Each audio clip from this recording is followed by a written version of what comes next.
TD Ameritrade's Investor Movement Index shows Homegamers have increased equity exposure. JJ, upticked from the two-year low in February. Why are they looking to increase exposure? Well, I think it was a two-year low in February, as you mentioned. We also saw the market have more volatility in February. Actually, volatility came out pretty significantly in March, kind of interesting, and particularly in some of the big names that our clients tend to buy. Apple, Facebook, Bank of America. Very, very much lower volatility for the last 52 weeks in terms of percentiles.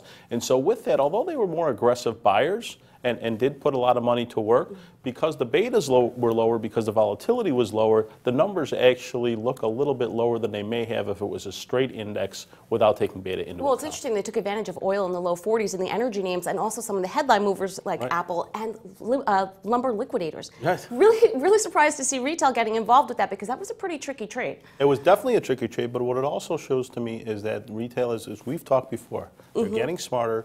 They watch what happens. If they do try and catch the falling knife, and let's face it, lumber liquidators, that was a little bit of that case. They're doing so iteratively. It's not all in. And when they come in, they start to buy it. If it goes their way, they actually may even buy a little more rather than sell it right away, and then wait for a bigger move to sell. Yeah, they're selling financials in front of earnings, and also the big dividend payers, which were really hot buys last year. Right, they were. But remember one thing about it: if you look at some of the dividend payers they sold, which is McDonald's, Ford, they're also they were at year-to-date highs when they did go out and sell them. So in a lot of ways, that also makes sense. If you were accumulating them over time, they both had a little bit of a pop, got to year-to-date highs. Maybe you want to reallocate some of those funds. All right. Well, you can't be here without us taking advantage of the chief strategist. Let's take a look at the year-to-date chart and the S&P, because the composure for the first quarter felt much different than 2014. Absolutely, and it was interesting. Well, again, we talked about, if you think about the first quarter, a lot more volatility, particularly at the beginning of it.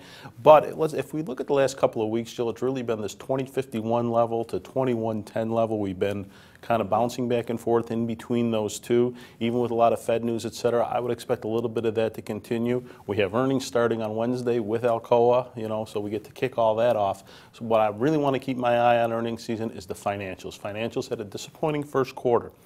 If you look at any rally we've had over the last 20, 30 years, financials have to be one of the leading sectors. They're not right now, so that's the primary one I always like to focus on. Okay, thanks. It was great having you in New York. Always a pleasure, Jill. For TheStreet in New York, I'm Jill Malandrino.